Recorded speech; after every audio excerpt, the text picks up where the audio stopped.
All right, you guys, welcome back. Enjoy a little nature inside your house this fall by moving your houseplants indoors and ending their so-called summer vacation. Joining us this morning is Jo Ellen Myers-Sharp, the Hoosier gardener. Good morning to you. Good morning, Amber. Good How are you morning. this morning? I am doing well, thank you. I like how you talk about this summer vacation because I feel like that's what they've done, right? Maybe you have a sun porch or patio or front porch and they've been kind of hanging outside, but now as these temperatures drop, having to move it on inside. That's right. This is a good time. We've had some pretty low temperatures the last week or Yeah, so, we in have. the evening. And usually once temperatures are in the 50s on a regular basis, it's good to bring them in.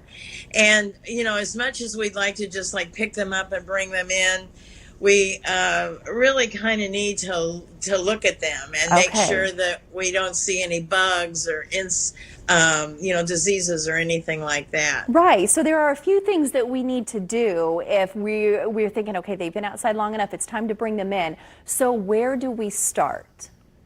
Well, I like to start with just examining the plants and making sure that they are insect free primarily. And that means making sure that you look on the underside of the leaves. Everyone always looks at the top of the leaves, but underside of the leaves where they're connected to the stem is a good place to always check that out.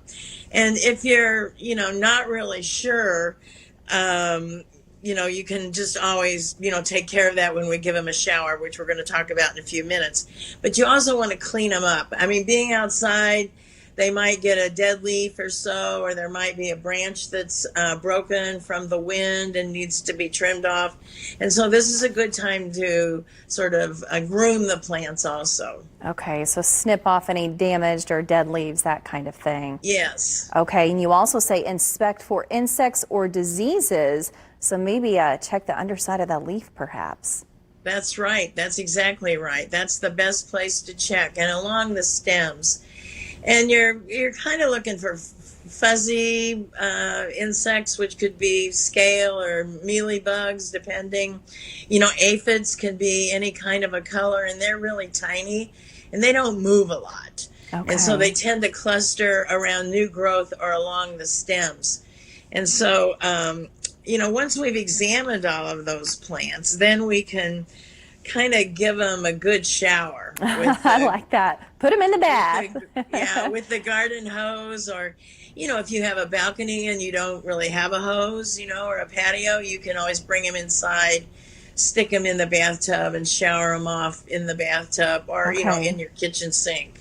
Okay. How do you know when maybe they've gone a little too far that you need to treat them? Are there certain things to look for, or is there that guideline of like, okay, they need a little extra help? Well, I would say if your plant is overall yellow and it's not supposed to be yellow, that usually means too much watering or not enough watering. Okay. My experience is that people tend to overly love their plants and water them too much. And so just want to give them lots of love. yeah. And that really to correct that, it's more just holding off the watering. You could trim back the plant, see if it sprouts new growth, and then, hold off on the watering. There might be some fungus disease that you would see. And those, again, are sort of splotches or dots on leaves. And, that would be something else that you'd probably want to take care of. Okay, so you talk about reading and following label directions if you use different, I guess, soaps to help treat them as well. And then fertilizer directions too. Tell us about that. Well, usually in winter, the plants require less fertilizer and less water. Okay. You always want to read and follow the directions on the product that you use. But plants, even though they're inside and even though the leaves on the trees are gone and there's light coming in the house, it's not the same as being outside. The ambient light in-house is very different. And so they slow their growth down. Lack of, less sun means less growth. And so Right. with less growth, they need less water and fertilizer. Okay, so give them some nice light. Bring them inside and enjoy those houseplants this fall. Thank you so much. Appreciate your You're time. welcome. Thank Appreciate your you. tips. We'll put those on IndyStyle.tv. Have a great morning. Thank you.